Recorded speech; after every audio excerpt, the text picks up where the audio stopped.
Hey guys, it's PK here. Hope you're doing really well. You can see the beautiful blue sky behind me on this gorgeous Brisbane morning. It's absolutely amazing. I've just finished 2 hours of meditation, and heart is full, cup is full, ready to start my day. Just on a side note as well, we can make all the passive income that we want, $100, $200, $300,000 through property investment. But if you're not satisfied inside, all of that is a bit useless. So encourage everyone, I'm sure you are already doing it, make sure you take some time out for yourself to really fill your heart, your cup internally, as well as try to increase your passive income through property and investment externally. So I don't talk about today a little bit the question that I often get: should I go for an amazing deal? An amazing deal, where I can get something under market value, really good property, or should I prioritize growth? Okay, so should I get something under market value, or should I prioritize growth? So let's just talk about some numbers. Let's say that your budget is $400,000. Okay, let's just go with that for now. And you're looking in the 5 suburbs or the 10 suburbs that you know best around your local government area, maybe around where you live. Okay, the areas that you know super well because you drive by them every single day. You have a coffee at the local cafe, the Woolies or Coles. You know this area really well. You can spot a deal if you see it, right? You've been living there for 5, 10, 15 years. You know exactly when a property is a good deal. Okay, so let's say your budget is $400,000 and you've just found something come up on realestate.com, or or an agent has contacted you and they've said, look, this is a property, clearly the valuation is 400K, but because of whatever reason, you can get that property for 360K. Maybe it's one of the D's, maybe there's a death of the vendor, and so their kids are just trying to offload it real quick, not really caring about price too much, just want to get that settlement done and dusted in 21-30 days, something like that. Or maybe there's some other reason for it being a distressed property. Maybe it is they have a deadline, someone's already bought another house, and the mum and dad or the family really need to vacate in the next 30 days. So that might be another reason that you might get an amazing deal.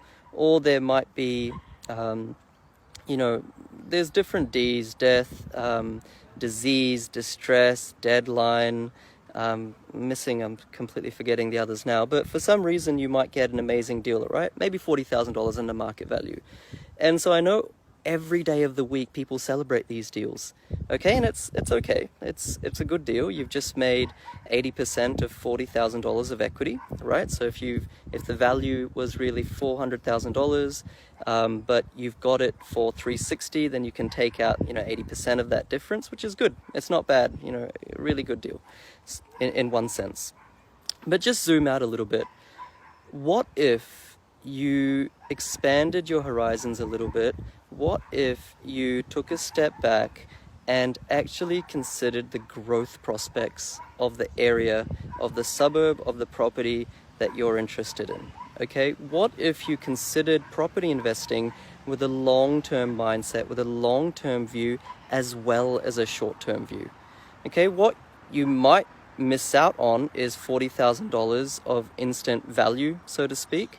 That if you prioritize buying the best suburb for you, for your situation and circumstances across Australia, then bear with me, you might get something that is going to significantly outperform the property in your backyard that you've just got $40,000 under market value.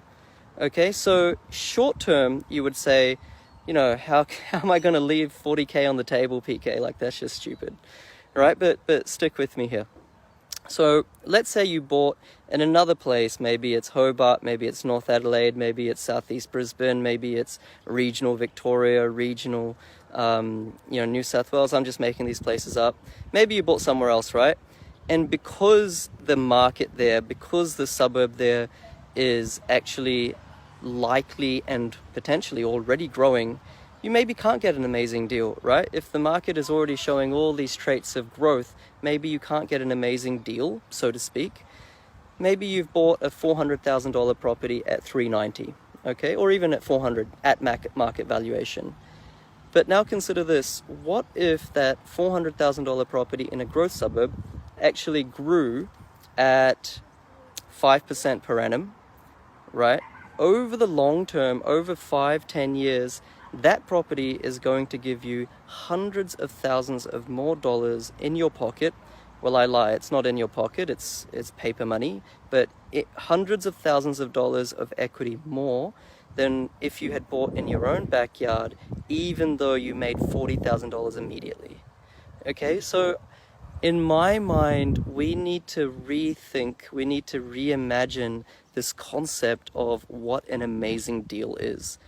Sure, if you want to flip a property, buy something that you can get under market value, do whatever you want to do to it, get rid of it, instant cash.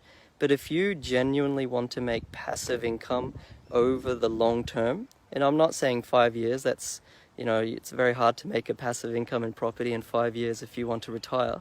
But 10, 15-year type horizon, then look outside your backyard, because I personally would sacrifice buying under market value of about $40,000 every day of the week. I'd sacrifice that if I can find a high growth suburb that will grow at 4, 5, 6, 7, 8% every single year, both in the short term and long term, whilst being positive cash flow. I would prioritize that every day of the week, because even though I haven't made $40,000 immediately by buying under market value, I've set myself up for the long term, my passive income goal, right? Juxtapose that versus the scenario where you buy in your backyard. You've made $40,000 instant equity, but that's kind of where it stops. It's very, very, very unlikely that your backyard suburb that you know really well, just because you're in that area, is also going to grow at 6, 7, 8% per annum over the long term. In fact, hardly any suburbs do perform like that. It's almost impossible. Okay, so I'm not sure if I'm making sense, but hopefully I am. I just want to kind of ram home this point that what constitutes a good deal to a strategic investor, a good property deal, is different to what constitutes a good property deal to a myopic property investor, someone that is less strategic and has a very short-term outlook. Okay, so always prioritize growth, always prioritize positive income simultaneously, and if you can get a good deal, if you can get a under market value property at the same time, well, that's even better. But when you're looking for a suburb that was going to grow, when you're looking for a suburb that will give you positive cash flow property, there's so many data factors that you're looking at.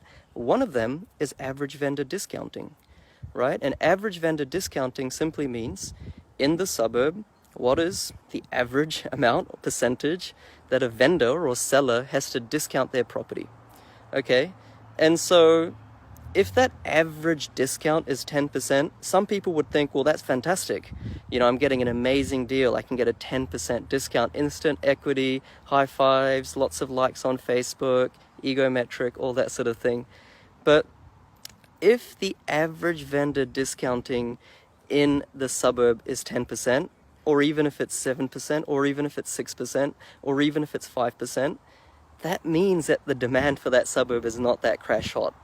Okay, so when you understand the data, you can really see through these things. If the average vendor discounting is really high and the listing price is almost never met, everyone's getting a discount, then all these myopic property investors are high-fiving each other because they're getting not necessarily under market value properties, but properties that they've been able to discount a lot. They're high-fiving each other. But what's actually happening is that suburb's not going to grow. That suburb has no hope of growing in the short term, in the first year, 2 years, etc., if that kind of discounting is occurring, because demand is simply not there. Demand is so soft. That's why they're having to discount. Okay, so I kind of went off a tangent there, but back to the original point. What constitutes a good deal is short-term growth, long-term growth, and positive cash flow. Okay, a good deal is not necessarily when you can buy $30,000, $40,000, $50,000 under market value immediately. That's good, but you always want growth at the same time. And if you had to choose, always choose growth, because growth will increase your wealth by hundreds of thousands of dollars. A good deal, buying $40,000, $50,000 under market value, gives you some instant gratification, but that's where it stops. Okay, so just beware as well of lots of professionals in the property industry. There's plenty of good people as well. There's plenty of people who A, don't know what they're doing themselves, or B, are purposely not telling you the right thing. They may be buyer's advocates, buyer's agents, consultants. I class myself as a consultant as well. Advisors, there's so many names, right? Experts. There's all good people out there as well. But just be wary of those people that are promising you or luring you in based on buying under market value property. There's nothing wrong with that, but never sacrifice high growth, high positive cash flow simultaneously. There's that saying that rich people get paid by the wealthy. I don't know if you guys heard that. It's like, LeBron James, amazing basketball player, he's rich, but who's truly wealthy is the person who owns that club, who owns the LA Lakers, right? There's a difference between wealth and richness. Similarly, in property investing circles, there's strategic investors and myopic investors. Become a strategic investor. That's how you will get your passive income goal in 10 or 15 years' time. Don't be a myopic property investor. You'll make money in the short term, but it's not going to allow you to retire. It's not going to allow you to have flexibility, to spend more time with your kids, with your family, and really have more options in life. Okay? Earning $200,000-$300,000 from property investing is like being rich. It's nice, but that's really not getting you to the goal of 100K passive income or thereabouts. So hopefully that was useful, guys. I know a lot of you guys are watching me right now. Thank you. Please give me a like or a love, not for a vanity metric, but just so I can know that this is actually making sense and this is valuable to you, so I can keep doing this. Okay, guys, my name's PK, and just DM me or comment below if you have any questions or comments. Always happy to chat. Catch you later. Have a beautiful weekend.